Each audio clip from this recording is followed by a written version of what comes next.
Hello everyone, কী অবস্থা সবার? আসসালামু আলাইকুম। আশা করি আপনারা সবাই ভালো আছেন। আমিও আলহামদুলিল্লাহ অনেক ভালো আছি।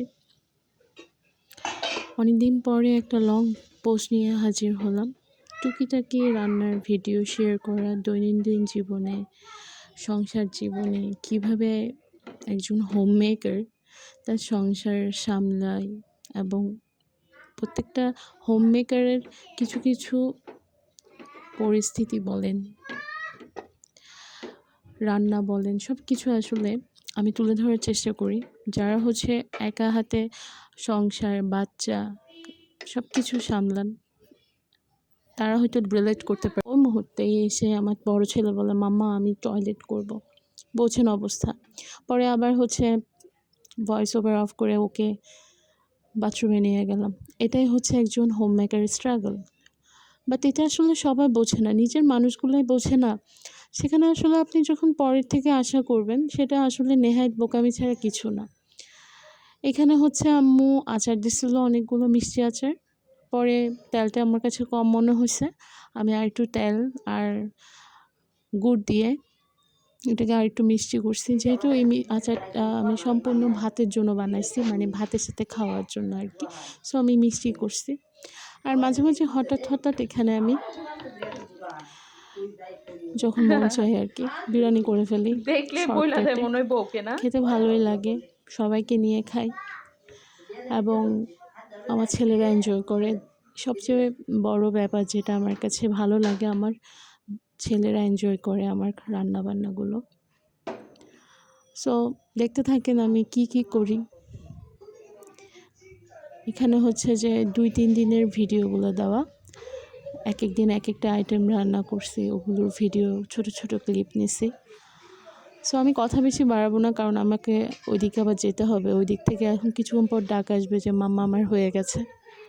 সো এই হচ্ছে যে একজন হোম মেকারের জীবন, যেখানে বাচ্চা সামলাইতে হয়। তাদের যে একটা স্বপ্ন থাকে, প্রতিভা বা সুপ্ত একটা লুকানো আশা থাকে, সেটাকে ওরা ফুটাইতে অনেক কষ্ট হয়ে যায়। এটা আসলে সবাই বুঝে না। স্বামী বুঝলেই হচ্ছে যা একটা মেয়ের জন্য সবচেয়ে বড় প্রাপ্তি হয়। আর যখন কোনো স্বামী বোঝে না, সেখানে অপ্রাপ্তিটা থেকেই যায়। সো বলে না, একজন মেয়ের জন্য সবচেয়ে বড় প্রাপ্তি সংসার জীবনে তার হাজব্যান্ড, কারণ হাজব্যান্ড ভালো তো ওই মেয়ের জীবনটা জান্নাত হয়ে যায়। আলহামদুলিল্লাহ আমি অনেকটা ভালোই আছি এদিক থেকে। সো কথা আর বেশি বাড়বো না, আপনারা আমার ভিডিওগুলো দেখতে থাকেন। জানি আমার ভিডিও আপনাদের ভালো লাগবে না, তবুও চেষ্টা করি আর কি আসলে, কারণ হয়ে ওঠে না আসলে। সো ইয়া, আজকে শর্টকাটে টাটা। বিরিয়ানি করে ফেললাম, কারণ অনেক দেরি হয়ে গেছে আজকে রান্না। এখন একটু পানি দিয়ে দেবো। কী অবস্থা বিরিয়ানির একটু দেখি অবস্থা আচ্ছা, কার কার কিশমিশ দিয়ে বিরিয়ানি খেতে ভালো লাগে বলো তো? আমার তো ভীষণ পছন্দ। কিশমিশের এক একটা বাইট পড়বে আর ভাত, সেই মজা। অনেকে আবার পছন্দ করে না অনেকেই, বাট আমার ভালো লাগে। গরুর মাংস দিয়ে বিরিয়ানি করলাম।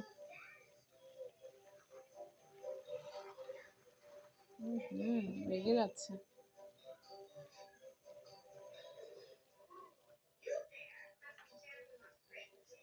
বিরিয়ানি কমপ্লিট।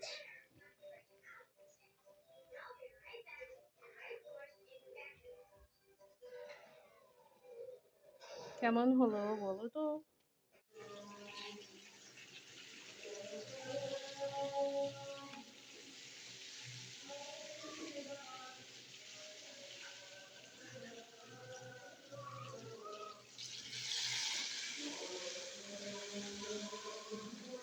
টমেটোটা এরকম ভেজে নিলে মাছটা খুব গ্রেভি হয়, পিউরির মতো হয়ে যায়। টমেটোটা এরপর একদম মিশে যাবে, তাতে হবে কি মাছটা আরও বেশি মজা হবে এবং গ্রেভি হবে। এবং এক্সট্রা করে 3-4টা টমেটো রেখে দিছি, নামানোর আগে 10 থেকে 15 মিনিট আগে ওই টমেটোগুলো দিয়ে দিব, এবং ওইটা থেকে যে রসটা বের হবে ওইটা হচ্ছে তরকারির ঝোলটাকে একটু টক টক করবে। আর এভাবে রান্নাটা খেতে ভীষণ মজা হয়। বাসায় একবার হলেও চেষ্টা করে দেখতে পারেন। এখানে হচ্ছে অল্প করে মাছের মশলাটা দিচ্ছি। এই মশলাটা দিয়েছিলাম আর কি, কিন্তু এত সুগন্ধ এটার, এটা অতিরিক্ত দেওয়া যায় না। আর আমার হলুদগুলা খুবই ভালো, আমি জাস্ট অল্প একটু দিলে খুবই কালার হয়। আর বেশি দিলে, বেশি বলতে এখন আমি যদি 1 চামচ দিই, আপনারা নিজেরাই দেখতে পারতেছেন, দেখছেন কি পরিমাণ কালার হচ্ছে। এখন 1 চামচ দিলে খুব কড়া হয়ে যায়, একটা তিতা স্বাদ হয়ে যায়। তো আমি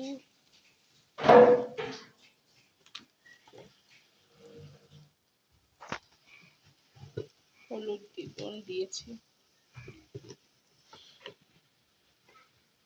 বাচ্চারা আছে তাই মরিচ আধা চামচের মতো দিয়ে ভালো করে নেড়ে নেব।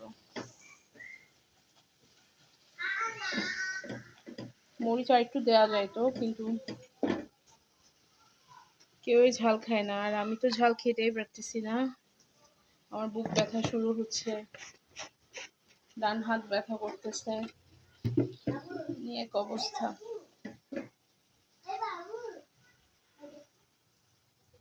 ঢাকনাটা করে রাখলাম। এদিকে হচ্ছে এটা আমি অল্প একটু জাস্ট টেস্টিং সল্টের মতো চিনি দিছি, জাস্ট হালকা একটু চিনি দিছি, একটু গ্রেভি ভাব হচ্ছে।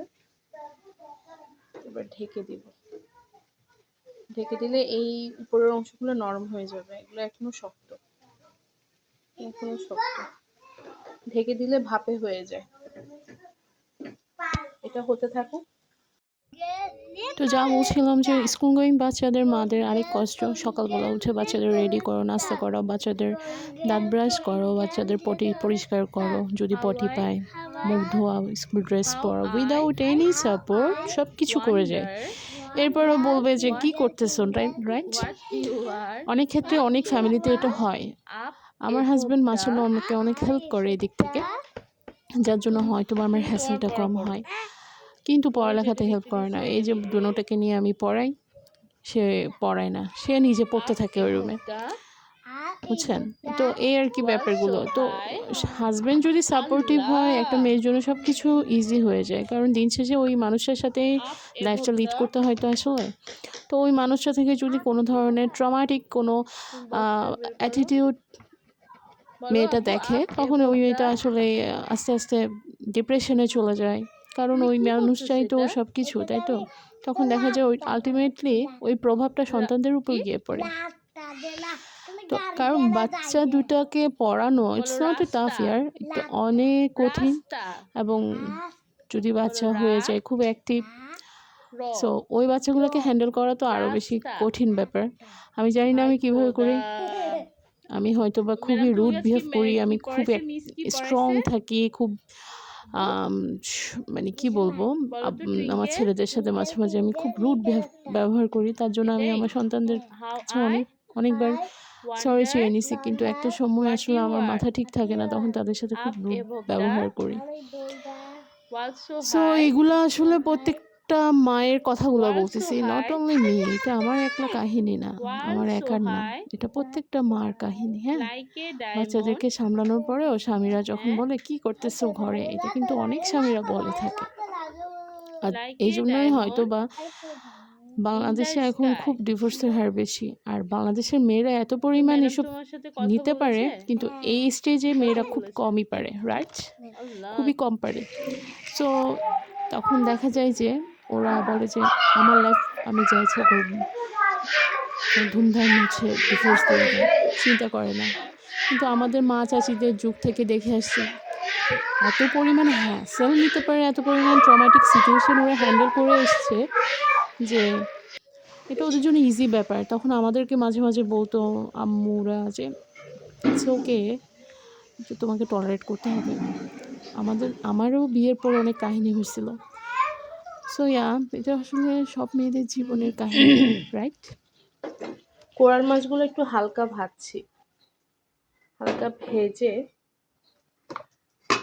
মাখা মাখা করে রান্না করতেছি। সাথে ডাল আছে। আজকের রান্না এগুলোই। মাঝে মাঝে একদম রাঁধতে মন চায় না, মাঝে মাঝে আমি আম্মুর কথা চিন্তা করি। আম্মু এখনো পর্যন্ত হেসেল ধরে রাখছে। আম্মুকে আল্লাহ অনেক হায়াত দিক, সুস্থ রাখ, ধৈর্য সহকারে আম্মু সব হ্যান্ডেল করতেছে।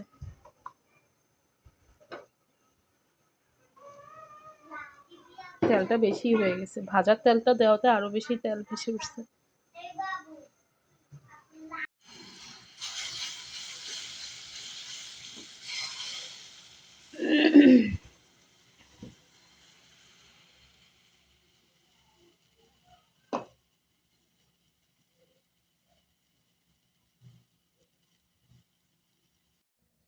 একটু দুধ দিলাম, বুঝছেন?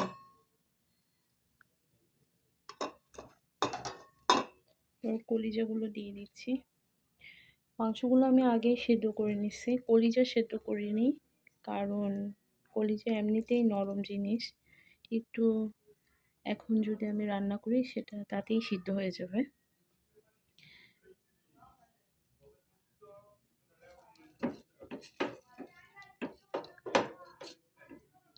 বাবুদের সকালবেলার স্যান্ডউইচের জন্য যে পুরটা, ওটা রেডি করে রাখলে সকালে আর এত হ্যাসেল হয় না।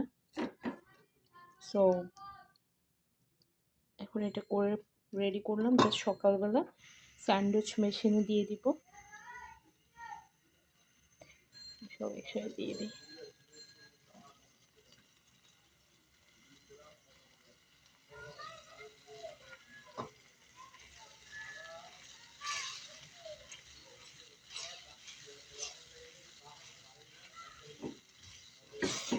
আমি কোনো ধরনের ঝাল দিইনি, কিছুই দিইনি, যেহেতু বাচ্চা মানুষ ঝাল খেতে পারে না তেমন একটা। তো জাস্ট হালকা মশলা দিচ্ছি, এই একটু দুধ দিব।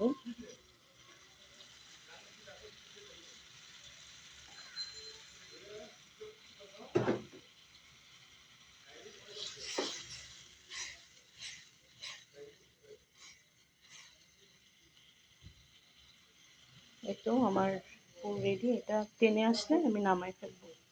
টাটা। মর্নিং বাবা, তোমাদের জন্য স্যান্ডউইচ বানাচ্ছি।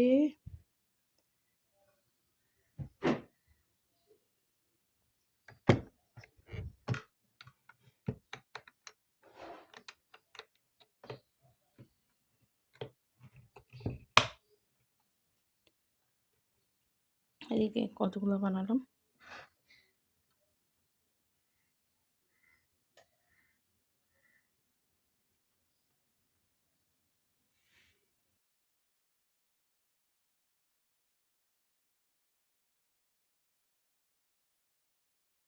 সো অনেক বকবক করলাম, অনেক জ্ঞান দিয়ে দিলাম। আসলে জ্ঞান দিতে চায়ও না, আর মানুষ এত রুড থাকে যে কোনো মেয়ের পক্ষে আসলে এটা টলারেট করা সম্ভব না। যারা হচ্ছে খুব সফট হার্টেড, ওরা এসব টলারেট করবে না। আর ইদানিং কিছু আত্মীয় স্বজনের বিহেভিয়ার দেখলে তো মনে হয় যেন আমরাও তাদের কাছে গিয়ে বসে ভাত খাইতে চাইতেছি, তাদের বাসায় গিয়ে থাকতে চাইতেছি। মানে দেখলে যেন একদম চোখ ছানাবোনা করে অন্যদিকে ফিরে তাকাবে। আরে আমাদের তো এত সময় না, বাচ্চা দুটো পেলে আমার তো ফোনে কথা বলা, নিজের মার সাথেও কথা বলার সময় থাকে না। যাই হোক, ভালো থাকবেন, সুস্থ থাকবেন। টাটা, আসসালামু আলাইকুম।